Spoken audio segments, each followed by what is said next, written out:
And, you know, I also happen to have a portion of the tape of the Doria Dweck meeting because there's significant evidence on that, at that meeting that regards my case. And I can assure you, there wasn't even the hint of any impropriety in the discussion between Dweck and Doria. And from what has happened in the Baldini trial, on the sidebar with Brian Neary, where the judge mentions, and Neary questioned Dweck about, would you be surprised to know that Jack Shaw never gave Joe Doria any money? And Dweck's response was, I would. Well, the government knew that. And they knew that before they raided Doria's home. My belief is the only reason poor Joe Doria's house was raided because he was a direct link to John Corzine as the DCA commissioner. How much do you think the FBI, I mean, was the FBI used by Christie? I think they had to be a participant. It's just ironic that Wesley Dunn is not around anymore, and he's the guy who can answer and should answer to someone how exactly Solomon Dweck became used as the confidential informant in this incident. And, you know, you can be skeptical and look at it two ways, but if there was something improper going on, I think Dweck might know something, and he's the perfect guy you would want, because who would believe his credibility if he turned around and told someone, you know, these guys were actually having me do this, part and parcel to help Christie's campaign. He'd be unbelievable. And I think that's one of the reasons they choose a person like that. This was such an easy sting to initiate with FBI personnel who know and who have done actions like this in the past. Because you're talking about an election cycle, unprecedented, an election cycle, and trying to get people who are running for public office to commit crimes, basically on maybe 1 and 2 meetings. They're pressing a prosecution. You look at prosecutions in Bidrig 1 and Bidrig 2, which are clearly distinguished from this, and you'll see the length of time that went into those cases and making those cases. I guess my question, though, is do you think that the FBI was aware of what you were alleging Christie was doing, and were they a participant willingly in this, or were they basically duped into just following his lead? Well, it's hard to believe that they could be duped as much as they were throughout this, especially when they became aware of Michelle Brown, as the public did, financial relationship. And Michelle Brown was actually the one at the meeting who overruled their guidelines and said, we're going into arrest without going to a grand jury and securing indictments first. So, I want to ask you, did anybody close to you that try to talk to you about this? Did anybody counsel you to try not to do this because they were worried that, you know, you're jeopardizing of course they do, but then I'm me. You know? But yes, they have. What are some of the issues about you bringing this up that there was concern about from your lawyer? Possibility of being arrested for obstruction of justice, which remains a distinct possibility. But, and this is off the record for everyone. But here's let me put it this way. You know, and I don't want this out there because again, I don't want to look like a sympathetic figure.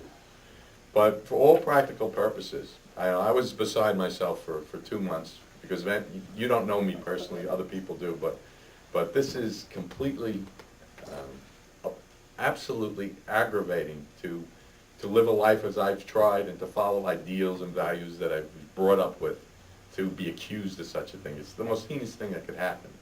And I've accepted it in this way. You know, whatever day the Lord chooses to take me in this life, He takes me. But on my tombstone, the date of my death will always be July 23rd, 2009, because every future aspiration I ever had, everything I ever wanted to do again is gone. It's over, no matter what happens at the end of this process. So I've accepted right now, I'm living my purgatory, and I'm looking forward, hopefully, to meeting my Maker at my just reward. But that's how I classify it. It doesn't matter. Are we back on the record now? Yes. Given that you think the whole process is tainted, and given that some people have said that the state is so tainted you can't get a jury pool that could possibly acquit a public figure, have you considered asking for a change of venue?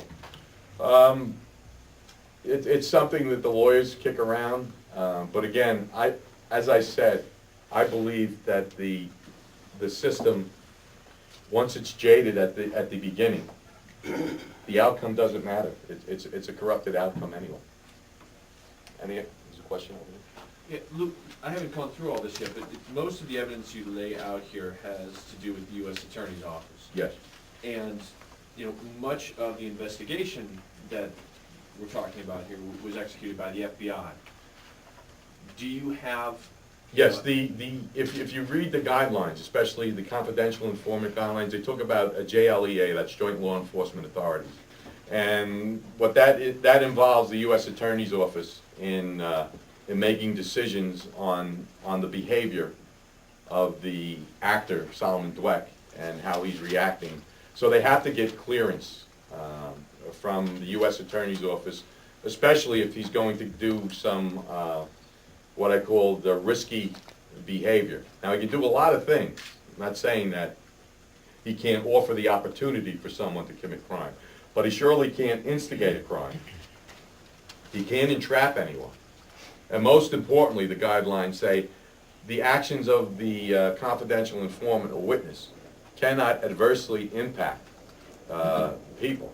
Now, I tell you, you tell me, okay, how putting nearly $200,000 of government money knowingly into campaigns for office and knowing the people using that, some of them did, okay, and you disenfranchise and you affect the results and corrupt the results of those elections, you tell me where that is not an adverse impact.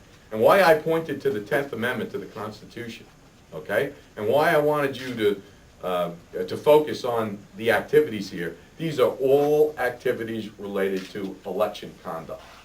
And the Constitution is clear. The federal government has no authority in telling a state how it can regulate its election conduct, including crimes for election. And God forbid the day that we allow the federal government to go into any local community, okay, as pretense under the Commerce Clause for regulating how elections are run, we're in a lot of trouble, folks. We're in a lot of trouble we allow that to happen. If you believe that this whole process is tainted and that it's jaded, as you just said, what do you expect to happen here? I'm just calling awareness to it.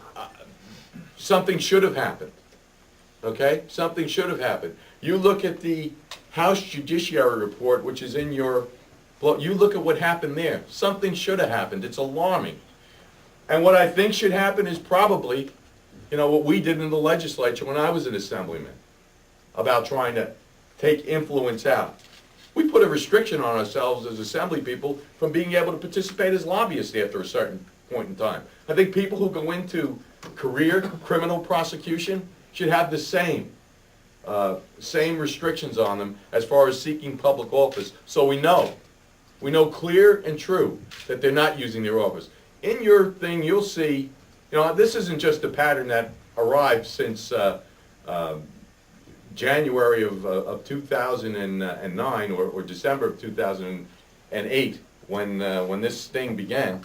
Look at when Mr. Christie was looking to run for office in the 2005 election against McGreevey before Corzine came in. Subpoenas, an indictment of one of McGreevey's key fundraisers, the innuendo, the press leaks, the same exact behavior. People were calling for his recusal then because he was a prosecutor. Look what Andrew Cuomo did in the instance in New York. This is outrageous what's happened in this U.S. Attorney's Office. It was no more than a political war club. It really operated that way.